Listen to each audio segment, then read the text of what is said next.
Welcome back to the channel, everyone. On today's episode, we are going to be reacting to some of the recent news and rumors surrounding the Pistons looking to acquire a shooting big man in this offseason. So let's get to it.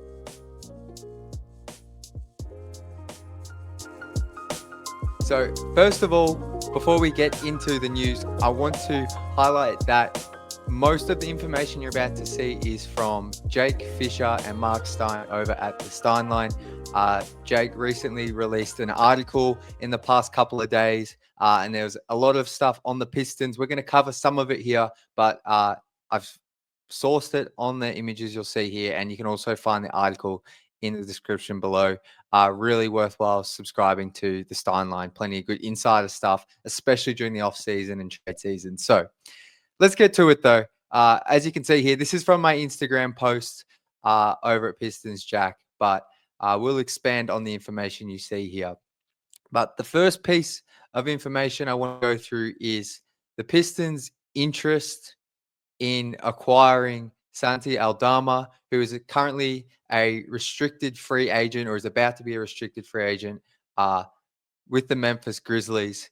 Now, clearly, restricted free agents, it's quite rare that they change teams, but the Grizzlies are in a bit of a weird position where they can re-sign Aldama if they like, but they also have to renegotiate or you would think they're going to renegotiate an extension, a huge contract extension for Jaren Jackson Jr. Now, that doesn't mean Aldama, they don't need him. Clearly, he's a very valuable player. He's coming off a season where he just averaged 13 points, 6 rebounds, 3 assists on just under 37% shooting from three. He's 6'10", 6'11". I think he can play some small ball five. I think he even started at the five sometimes for the Grizzlies, potentially in the playoffs. But in my eyes, he can be your backup four or backup five. I think he would fit this Pistons team really nicely, and that's why the Pistons have emerged. According to Jake here, as you can see, the Grizzlies and other teams believe Detroit could emerge as a threat to pursue Aldama.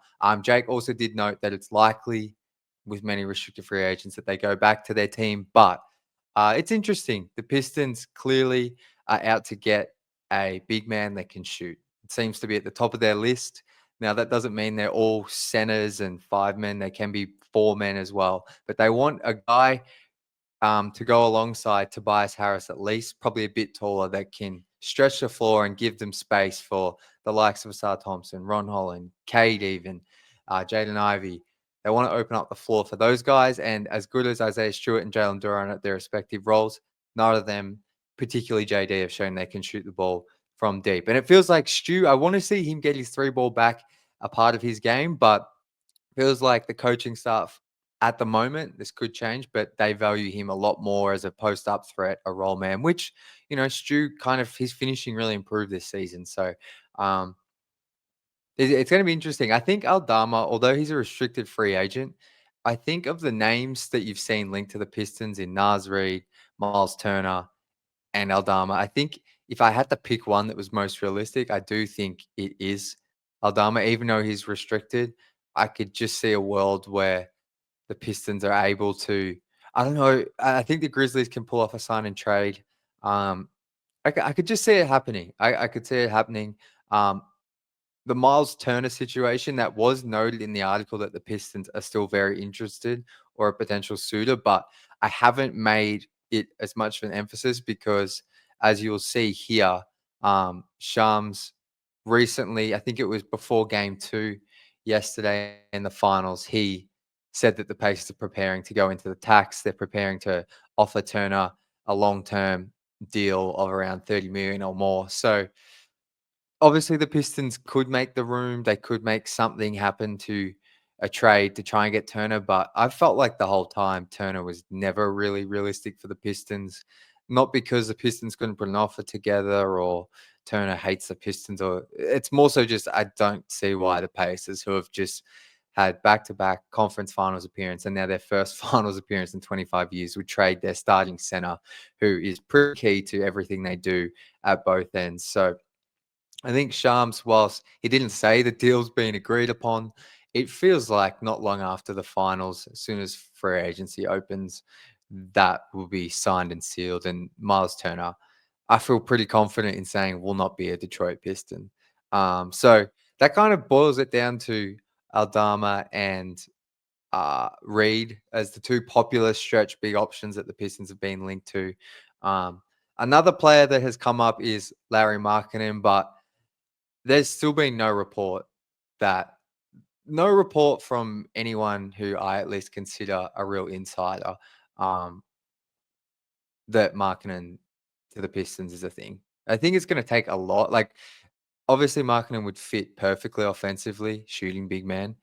Um, I think the issue is though, he's still got like 3 years on his deal, and I think it's around 40 million, 45, maybe 50 million in that last year. So, like, if you go get Markkinen, you're gonna have to give up a couple of your young players, I would say, maybe Ron and Ivy plus some picks, maybe Tobias for the salary. Like, I think that's what the Jazz will want because Markkinen's under contract. He's 28. He's an all-star. So that's a lot. Like, you're giving up a lot of your identity, your core there, your future. Do you believe in Cade, Markkinen, Duran, and Asar? Maybe you do. Maybe that's the thing. I'm not sure what Markkinen, how he would fit defensively alongside Duran, if that's something I love, but they both would be, you pretty much have two 7-footers.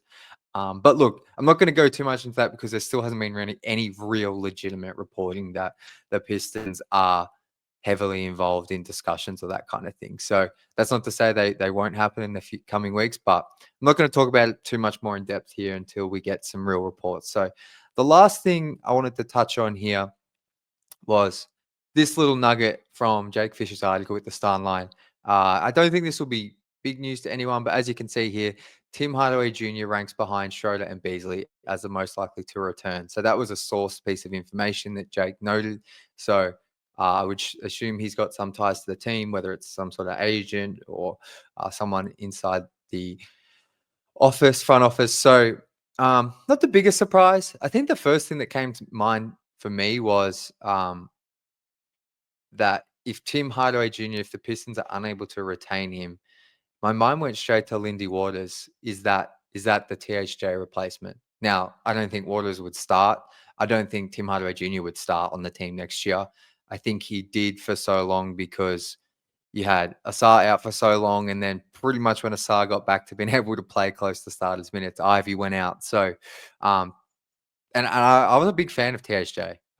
And like if they bring him back, I'm down for it because I think what he brings as a shooter is so valuable. What he brings as a veteran, I thought he stepped up big time in the playoffs. Probably, well, when Beasley struggled, I thought THJ was more steady and made some big time shots. Even in games they lost, I thought he hit some big time threes. So it's interesting. I'm not surprised that this is how it could potentially be seen from the front office. I think Beasley is the number one of these three.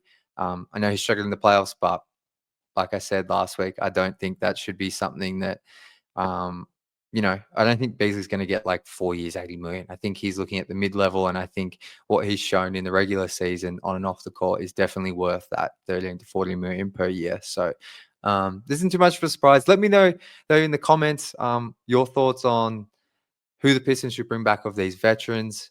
We could say all three back. I think it's likely we see Beasley and then maybe a second. I'm probably saying right now, definitely one, maybe two. And then let me know your thoughts on Aldama and the Pistons stretch big hunt.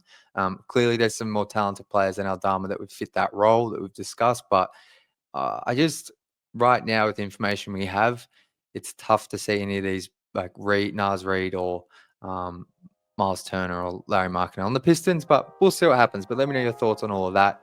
Appreciate you all watching. And that's going to do it for Pistons Jack Reacts. As always, go Pistons.